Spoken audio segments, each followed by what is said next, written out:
All right, Shalom. I want to first start off giving all praises, honor, and glory unto Yahweh, Bahasham, Yahweh Shai, Bahasham, Rakakwadash. Double honors unto our apostles, as well as the men that taught them, the elder high priests, as well as the elder bishops and the elders at Great Millstone. Peace and blessings unto the 144,000 and the rest of the elect of the nation of Israel. This is the brother Abadia from the GMS Houston camp. And this is going to be like a quick hit. I have one scripture to go into, maybe more, but my intentions is to bring out this one verse. All right, and Lord willing, it's edifying, and it's a beautiful verse, and it says a lot in this one verse right here in 2 Timothy, the 4th chapter and the 5th verse, and we should all be doing this. This should be our mindset, okay? Because this what's written here is entailed in our walk in this truth, okay? Hold on. All right, so let's go ahead and get it. This is 2 Timothy 4 and 5. It says, "But watch thou in all things." So we should be on our watch, and there's many scriptures that tells us we should be watching as well as praying. Okay, what do the scriptures say in with Ezekiel the 3rd 3 and 17? I have set watchmen upon thy walls, which shall never hold on, let me bring that out. Excuse me. I'm intertwining scriptures. Ezekiel, how you doing? 3 and 17.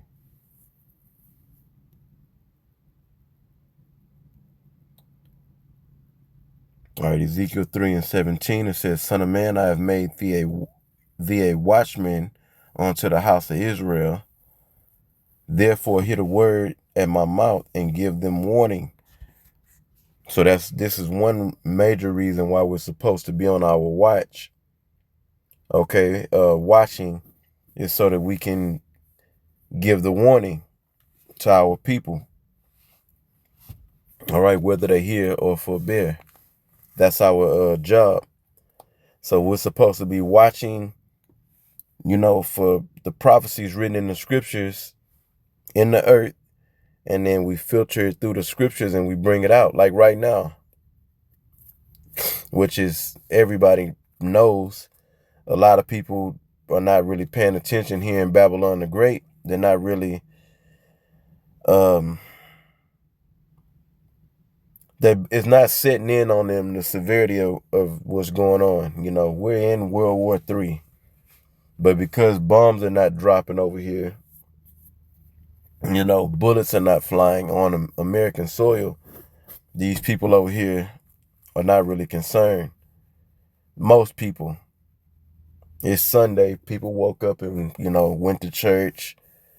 Some woke up from a night of being woke up hungover from a night of partying and drinking and whatever. Okay, whatever the case may be. All right. And they're going on it's not a merry way. It's really a oppressive mourning way, because, you got that saying, either you're going on about or go on about your merry way, but they're not going. Nobody's in a merry spirit. It's all, if they are, it's really an illusion. They have something going on in their life because we're under the guide of the devil, the so-called white man, Esau. So we all have something going on to where you're really not happy. When you got to get up and go to work, all right, and spend most of your time working and with your family or doing what you want to do. And I'm talking about the mindset of a person that's not in his truth, or your relationship is failing, or you're struggling financially, or whatever the case may be. There's something going on. Oh, health. Can't forget health problems. All right. But right now we see biblical prophecy being fulfilled. The scriptures talk about third world war, the third woe. And we're in that time right now, the beginning stages of it. Okay? Ezekiel 38 is happening. All right? So we see that the small hats in America, pretty much infiltrated Iran, okay? And now from that, there's a world war. Other countries then got involved in this war. All right? And we've seen like I just mentioned, other players, other nations, all right, get involved. All right? And now we're seeing the beginning stages of what's written in Joel, the 3rd chapter, about the Most High gathering the nations together down in the valley of Jehoshaphat. Also, Isaiah 13, the Lord of hosts mustered the host of the battle. Okay. Ezekiel 38, we mentioned that. And there's other scriptures, many other scriptures going into this war, the nuclear war, and nuclear destruction, meaning scriptures that talk about the nuclear destruction.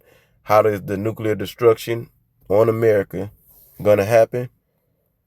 Through the third world war. Okay. So we're watching on that level. Then we're supposed to be watching, our walk, like the scriptures say in what is that?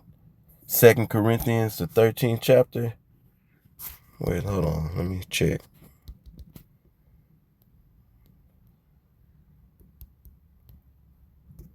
Let's see if that's it.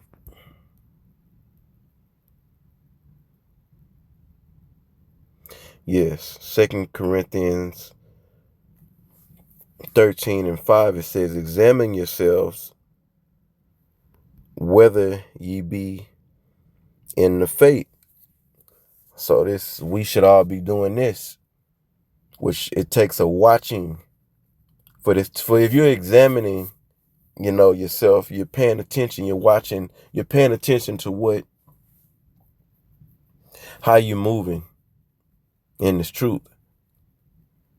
If how you're moving is aligning with the scriptures, or there's certain areas you need to work on to be in alignment with Yahweh Ba'Shem Yahweh Shai according to these scriptures. Okay? It says, prove your own selves. So you got to put yourself to the test. All right? And make sure you're living up to this, walking according to this word. It says, know ye not your own selves how that Yahweh Shai Mashiach is in you, except you be reprobates. Make sure we got to make sure we really, filled with the wisdom, knowledge, and understanding of these scriptures and meditating upon it. Okay, and believing. Are we just, are you just bullshitting around? Are you really caught up on something else, this world, things of this world? Or is your mind really engulfed in these scriptures? So we have to watch. And if you truly believe, you'll go through the examination process and check, if we measuring up in this faith. If we measuring up to Yahweh Shai, or we sincerely working to measuring up, because we're not gonna, until we, get changed, we're not gonna measure up to Yahushua, but we have to strive for perfection. Okay, we do have what it takes to, you know, we have the 100% truth. And whether are diligent and stand sharp, on the breakdowns and the information in the scriptures, that's up to each and every one of us to make sure, that we're doing that. Okay. So yeah, we're supposed to be watching, for these false doctrines from from any and everybody, especially the ones that say they have the truth of the scriptures, whether it be these Christians or these other Israelite groups that are going off, so you can know where they're going off at, so we can pretty much clean up their shoddy work and bring out the truth of where they're going off at, according to based upon the truth of the scriptures, where they're going off at according to the truth.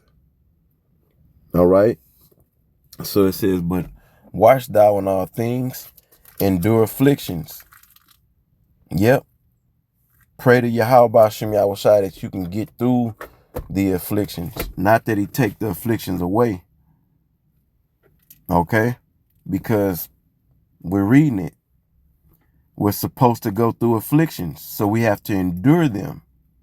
We gotta get through them. You get through the afflictions, you're made hard and harder and harder and harder each affliction you get through. Okay? You're really becoming desensitized from the hell that you're catching, in a sense. It's because of the hardness, you're being made harder. It says, do the work of an evangelist. Yep. Going out on the highways and byways, pushing his word, and really the heavy lifting, as the Apostle Gabar likes to say, or go into. The internet is doing the heavy lifting. All right? The internet is doing the heavy lifting. We go out, we do the we do the work, excuse me.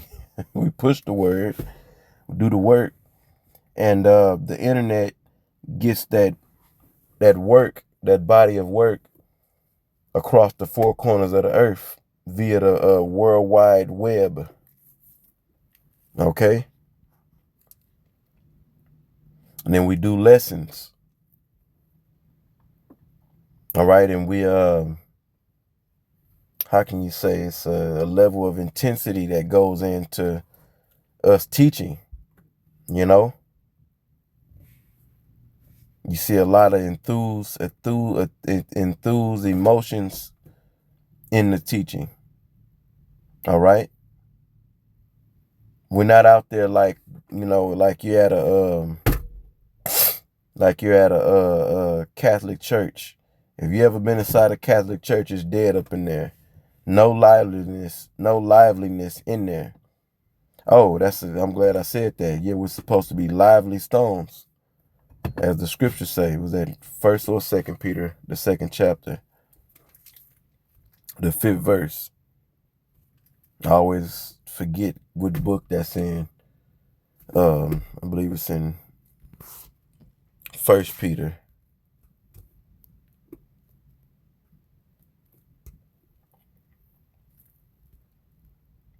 Right. Just want to check that real quick. Yeah, we're supposed to be lively stones, building a spiritual house. All right. Offering up spiritual sacrifices, which is acceptable unto Yahweh by Shem Yahushai. So that happens in the form of us teaching. That's how we build, and building lively, with this wisdom, knowledge, and understanding. And it says, make full proof of thy ministry. Yep. So we have to make sure, that we're giving it our all, and we're teaching the 100% truth. That's the best way to really put it. Teaching the 100% truth. So you're giving, the ones that are hearing this word 100%, so that they have everything they need in order to be delivered, if they're of the elect. Okay? You have everything you need, okay? Because the proofing has been done. You need everything you need in order to endure unto the end, because the proofing has been done, really starting with our apostles, and their elder bishops of Great Millstone on down. And of course, we can't forget the men that taught them. All right? Everything's been proofed, that we've made sure that the doctrine is correct. All right? So when we go and serve this spiritual food, we're giving you everything you need. All right? To make it through these times that we're in. And that's pretty much it. I'm going to end the video right there. Lord willing, it was edifying. And until the next one, I say shalom.